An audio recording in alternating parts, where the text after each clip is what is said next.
Bismillahirrahmanirrahim. Para pemirsa An-Najah TV dimanapun Anda berada, semoga waktu-waktu yang Anda miliki berbarokah dan semoga sekeluarga sehat walafiat. Kembali lagi pada pertemuan kedua dari diskusi dengan beliau, Ustadz Tengku Azhar Hafidhahullah, terkait masalah Suriah, Syiah, dan Bara Syiah Suriah di Indonesia.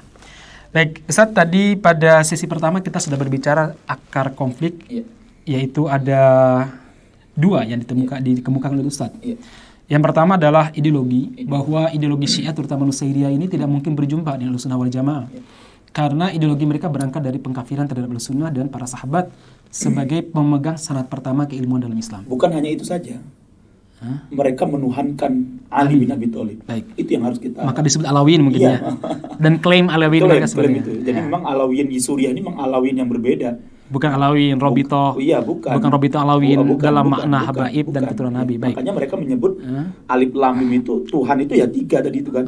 Trinitas ya. Trinitas. Bahkan ada juga nanti mereka menyebutnya ada istilah Salman Al-Farisi. Nah itu juga. Jadi nanti Allah itu melahirkan Muhammad melahirkan Ali melahirkan Salman Al-Farisi. Baik, ya. Jadi sampai seperti itu nanti dalam akidah mereka itu luar biasa. Gitu. Baik, oke. Tentu sangat banyak untuk membicarakan Syiah Nusairiyah, sangat tertarik dan mungkin kita adakan sesi lain terkait masalah Syiah Nusairiyah ini. Sampai-sampai Al-Ghazali dalam bukunya mengkafirkan Syiah ya, Nusairiyah dalam hal ini. Demikian juga bahkan setahu saya sampai orang-orang Rafidhah sendiri, Syiah Rafidhah, itu menganggap Syiah Nusairiyah ini murtad sebenarnya. Secara ideologi, walaupun secara politik ada kebutuhan, ada kepentingan gitu ya. Yang saling menguntungkan ya. Simbiosis, mutualisme ke nerakanya.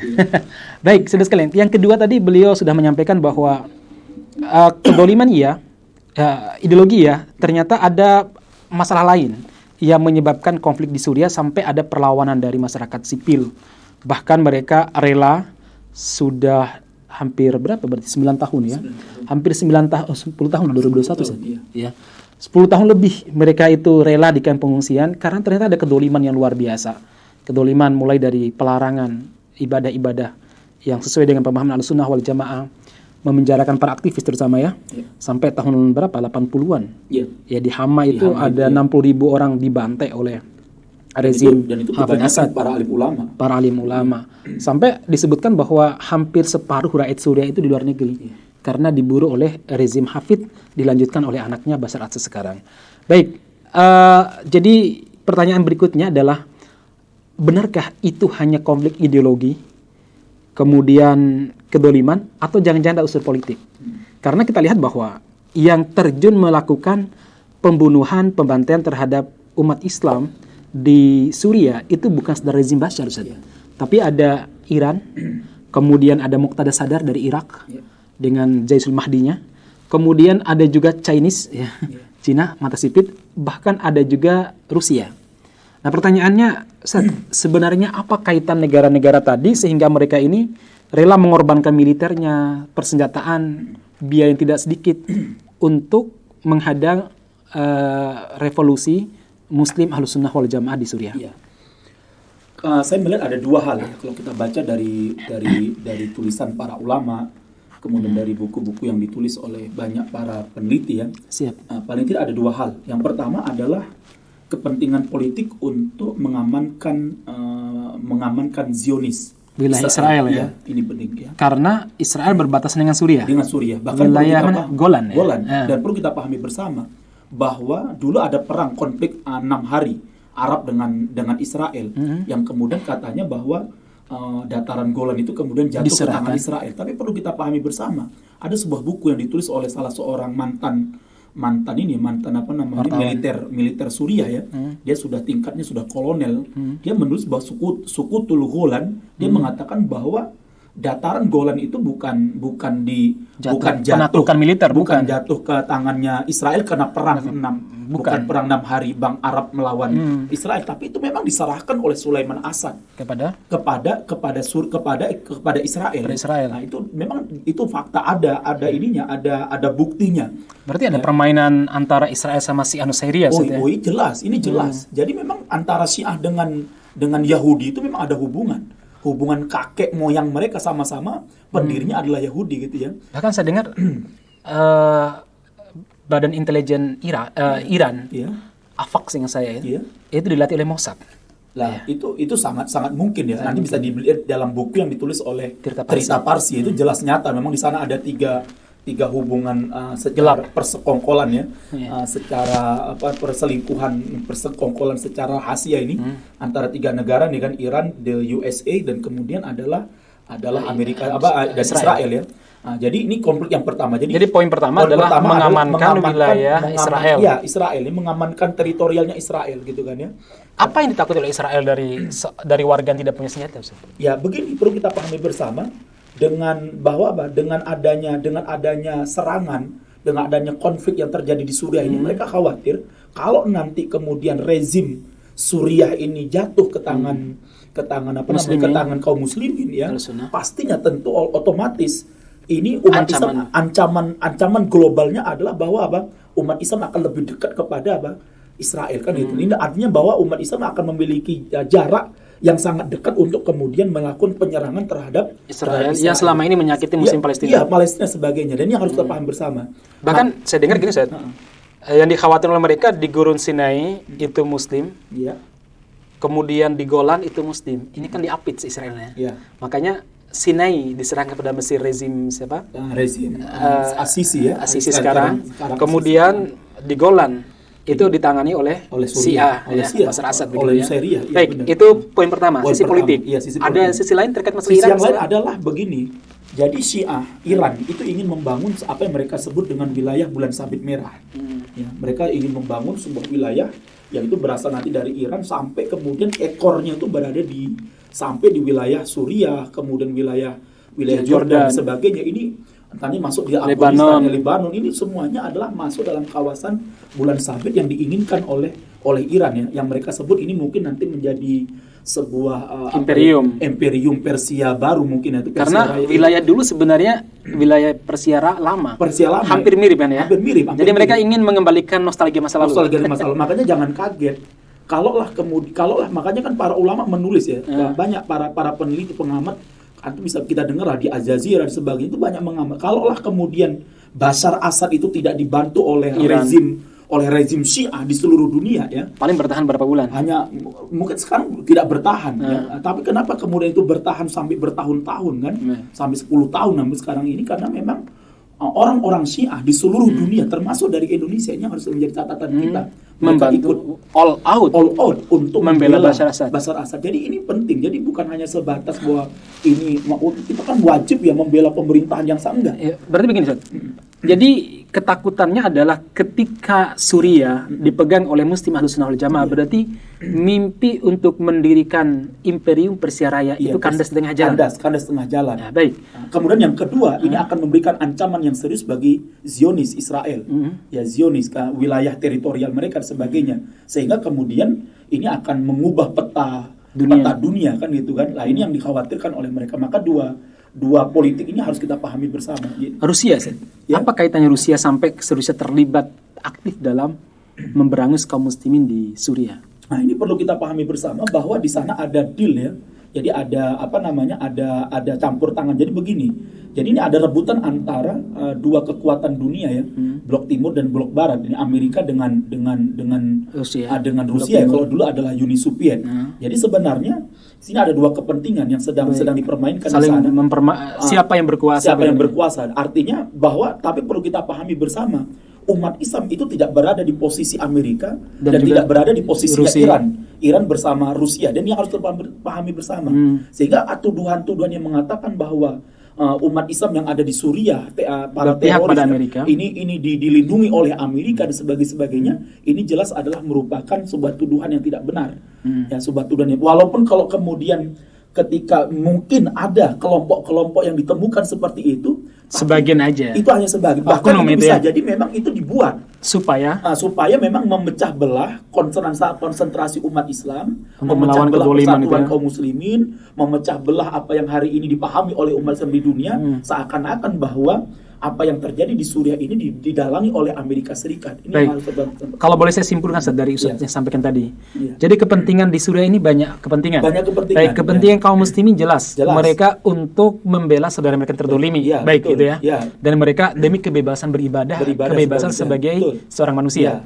Iya. Yang kedua adalah kepentingan, dalam hal ini kepentingan Israel. Iya. Dan mungkin termasuk Israel dalamnya adalah Iran, atau mungkin juga bisa juga Israel dalamnya adalah kepentingan Golan ya. Iya. Kemudian ada kepentingan Iran sendiri yang ingin mendirikan sebuah empire. Sebuah imperium Persia tadi ya.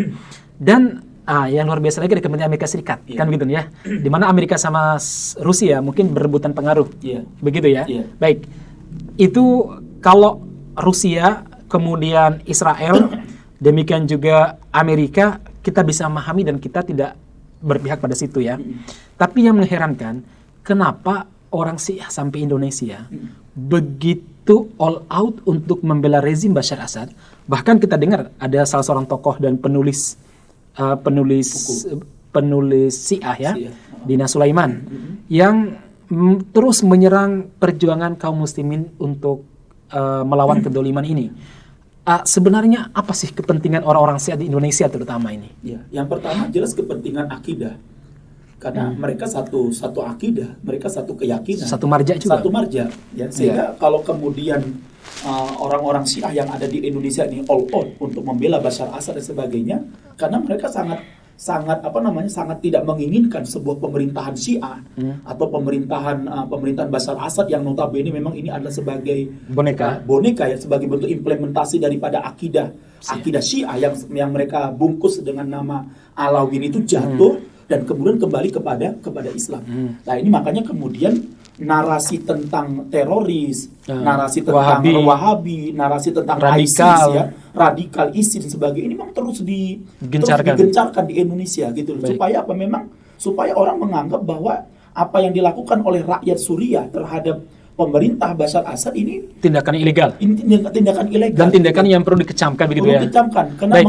Jadi mereka mencoba menarasikan ini sebagai sebuah tindakan teroris, Wahabi dan lain sebagainya, untuk melegalkan tindakan jahat mereka terhadap muslimin Suriah dan menjegal upaya kaum muslimin untuk keluar dari kedoliman. Bisa kita seperti itu. Dan yang kedua, mereka ingin menutupi akidah Syiah mereka, gitu loh. Akidah Syiah mereka yang begitu jahatnya. Yang begitu jahat. Artinya mereka tidak ingin bahwa kami ini sebenarnya satu akidah. Saya dengan Bashar Assad itu misalnya gitu kan. Baik. Jadi mereka tuh ingin menutupi sebenarnya orang-orang Syiah ini sebenarnya kami itu sebenarnya satu akidah dengan Bashar Assad.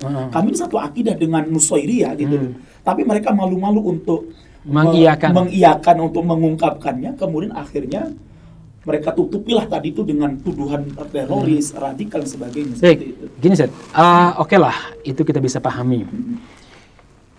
Jadi selama Ustadz hidup di sana, bergaul dengan, baik mungkin para pejuang wajar, mungkin bergaul dengan para pejuangnya mungkin ada lah di antara mereka, dengan para pengungsinya dan ada anak-anaknya. Pertanyaan saya, layakkah mereka disebut sebagai teroris dan layakkah mereka disebut Wahabi? Yang pertama, kalau mereka disebut dengan Wahabi, tentunya sangat jauh dengan apa yang hari ini digambarkan tentang Wahabi ya. Misalnya tentang masalah mengkafirkan ya, misalnya gitu kan ya, bahwa orang-orang rakyat Suriah ini suka mengkafirkan, jelas nggak mungkin karena mereka ini Asy'ariyah. Ya, mereka ini Asy'ariyah, akidahnya akidah Syafi'iyah ya. Asy'ariyahnya Asy'ariyah Maturidiyah kan itu fakta sampai hari ini. Sampai hari ini kan, walaupun ada kemudian madhab Hanafiyah, Hambali itu hanya segelintir orang saja gitu kan. Lantas kemudian bagaimana mungkin syarat-syarat atau indikasi-indikasi Wahabi itu kemudian disematkan kepada rakyat Suriah yang melawan rezim Bashar Assad. Iya, mendolimi mereka selama. Yang mendolimi mereka itu tidak bisa, karena kita di sana tidak menemukan itu semua. Bahkan mungkin sebaliknya. Iya. Seperti kunut. Wahabi anti kunut misalnya. Iya, ya artinya apa yang kita hari ini rasakan bahwa kita dituduh Wahabi itu ternyata di sana tidak demikian sebagaimana dituduhkan. Makanya kalau kemudian sekarang digiring bahwa orang-orang rakyat Suriah ini adalah Wahabi dan sebagainya, jelas ini adalah ini kejahatan fakta ya. Artinya mereka ingin menggelapkan, mereka ingin menggiring kepada sebuah fakta yang tidak benar. Ya, baik. Jadi istilah Wahabi ini, Wahabi pertama dulu, itu nggak layak untuk distempelkan bagi kaum muslimin yang melawan rezim Bashar Assad. Melawan rezim Bashar Assad. Karena bagaimanapun ternyata dalam kehidupan mereka adalah apa? Ritualitasnya, ritual ibadah mereka persis sama dengan teman-teman NU di sini Indonesia. Sama. Iya, mereka kunut, mereka mana-mana bawa tasbih. Iya, kemudian tahlilan. Tahlilan. Sudah. Jadi kita hidup di sana sama sebagaimana kita hidup di kampung-kampung NU kan ya? Di kampung-kampung NU gitu. Iya, baik. Ini sangat nggak layak sekali kalau disebut Wahabi. Baik. Artinya apa? Ada tokoh-tokoh NU yang melabeli perjuangan melawan rezim Syiah Nusairiyah ini sebagai perlawanan Wahabi. Segera bertobat ya. Karena ini adalah apa? Tuduhan terhadap tradisi dan budaya teman-teman di sini sebenarnya kan begitu ya, Ustaz? Iya, sama. Baik. Gitu ya. Itu dari Wahabi, kalau teroris, layakkah mereka disebut teroris? Begini ya. Bagaimana mereka disebut teroris? Atau jangan-jangan kita mendefinisikan teroris sebenarnya dulu iya, apa? Sebenarnya ya makanya kan kita harus dudukkan dulu. Teroris itu apa? Kan gitu. Definisi terorisnya apa? Layakkah orang yang dibantai, orang yang dibunuh, orang yang disembelihi, orang yang ditembak secara sadis, dijatuhi ribuan bom ya. Lalu melakukan perlawanan. Kemudian mereka membela diri mereka untuk melawan. Disebut teroris. Kemudian disebut teroris. Sedangkan yang membantainya, membunuhnya, menyiksanya kemudian dianggap sebagai pahlawan. Iya. Ini saya melihat ini jelas ini adalah sesuatu yang narasi penyesatan yang luar biasa. Ini penyesatan informasi yang sangat berbahaya. Dan itu kejahatan kemanusiaan yang sangat mengerikan sebenarnya. Betul. Karena secara tidak langsung bahwa menuduh teroris bagi mereka yang melakukan perlawanan terhadap kedoliman, mencoba membela harga diri, bahkan anak istri mereka diperkosa, mereka mencoba untuk melawannya. Ini sebagai sebuah kejahatan kemanusiaan. Iya, ini kejahatan perang. Kejahatan ini perang genocide ya. Dan itu kita bisa lihat PBB berkali-kali mengatakan bahwa Bashar Assad telah melakukan sebuah kejahatan perang. Dia telah membantai ribuan, bukannya ribuan, ratusan ribu, bahkan juta. Ya. Nah, makanya sangat aneh kalau kemudian ada sekelompok orang yang kemudian mulai menggiring bahwa Bashar Assad ini tidak salah, bahwa Bashar Assad ini benar, dia baik. Ini melawan fakta. Ya, ini menutupi sebuah fakta yang terang benderang, ibarat matahari yang terang tuh mau ditutupi pakai sesuatu yang pakai kain doang, itu nggak akan mungkin bisa gitu loh ya. Kecuali memang orang yang matanya buta ya. Kecuali mata hatinya buta. Ya, Allah sudah butakan mata hati dia seperti itu. Ya. Ustaz, kalau kita sebutlah ini adalah perlawanan terhadap kedoliman. Salahkah kita kalau memberikan bantuan kepada mereka di Suriah? Memberikan bantuan ya, mengirim obat-obatan, mengirim para dokter, tenaga medis. Soalnya narasi yang ada hari ini, terutama kemarin ketika Dina Sulaiman mengatakan demikian, bahwa dana itu masuknya kepada para teroris. Ya, benarkah demikian atau Ustaz punya pandangan lain? Ya. Jadi begini ya, ketika saya berada di Suriah tahun 2013 sebagai relawan kemanusiaan, hati kita itu nangis itu begini. Kita mendapatkan rumah sakit milik non Muslim, milik orang-orang milik LSM ya mungkin ya, dari Perancis, dari Kanada, dari Jerman, itu sangat banyak. Padahal mereka ini non Muslim, mereka ini ya non kafir kan gitu kan, non Muslim ya. Mereka datang ke sana dengan membawa medis, membawa obat-obatan, mendirikan rumah sakit, lapangan dan sebagainya. Sedangkan mereka berbeda akidah, berbeda agama dengan Islam. Terjun. Bahkan banyak relawan-relawan mereka yang juga akhirnya kena tembak, ada yang kena bom, dan itu mereka ceritakan. Karena saya sempat mengunjungi beberapa rumah sakit milik Kanada, kemudian Prancis yang berada di Latakia. Nah, artinya begini, apakah kemudian kita sebagai seorang Muslim tidak terpanggil untuk membantu saudara kita? Apalagi sila kita kemanusiaan. Betul. Yang adil dan beradab. Iya, sedangkan orang-orang kafir gitu ya, non Muslim tadi ini, yang mereka jelas berbeda agama dengan itu, terpanggil hati mereka. Bahkan mereka rela untuk kemudian ada yang menjadi korban. Rumah sakit mereka dibombardir. Padahal mereka ini jelas berbeda agama. Lah, lantas bagaimana mungkin kita umat Islam tidak terpanggil untuk membantu saudara-saudara kita sebagai seorang Muslim? Bahkan kita katakan sebenarnya kita yang lebih layak, kita yang lebih berhak untuk membantu saudara kita yang ada di sini. Dan seharusnya pemerintahan Indonesia lebih wajib. Lebih wajib untuk membantu karena satu agama. Satu agama sekaligus dalam undang-undang kita namanya membantu kemanusiaan yang adil beradab kan nggak sekedar di Indonesia saja. Tidak hanya di Indonesia Dan saja. kita melawan semua bentuk penjajahan dan kedoliman kan begitu seharusnya. Seharusnya pemerintah Indonesia memberikan fasilitas untuk bisa membantu muslimin yang hari terdolimi.